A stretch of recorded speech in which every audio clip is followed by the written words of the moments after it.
இங்கே ஒரு பொண்ணு அவளோட பாய் ஃப்ரெண்டு அப்புறம் அந்த பாய் ஃப்ரெண்டோட குடும்பம் எல்லாரையும் வந்து கொலை பண்ணிடுறா. இதுக்கு முன்னாடி என்ன நடந்திருக்குன்னா, இவ அவங்க பாய் ஃப்ரெண்டு வீட்டுக்கு போயிருப்பா. அன்னைக்குன்னு பார்த்தீங்கன்னா ஒரு கறி சமையல் சாப்பாடு செஞ்சுருப்பாங்க.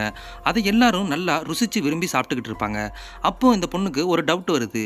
உங்க அப்பா உள்ளே போகும்போது ஒரு பையனோட போனாரு, ஆனால் திரும்பி வரும்போது அந்த பையனை மட்டும் காணாமே அப்படின்னு கேட்கும்போது அவங்களும் கூச்சமே இல்லாமல் அந்த பையனை தான் நீ இப்போ சாப்பிட்டுக்கிட்டு இருக்க அப்படின்னு சொல்லிடுறாங்க. இவளுக்கும் உடனே வாமிட் வந்துடுது. அங்கிருந்து ஓடி போய் வாமிட் எடுக்க ஆரம்பிச்சிடறா. வாமிட் எடுத்ததுக்கப்புறம் தான் பார்த்தீங்கன்னா அங்கே இருக்க டாய்லெட்டில் ஒரு கண்ணு வந்து வெளியில் கிடக்குது. அதை பார்த்தோன்னா இவளுக்கு பயமாயிருச்சு.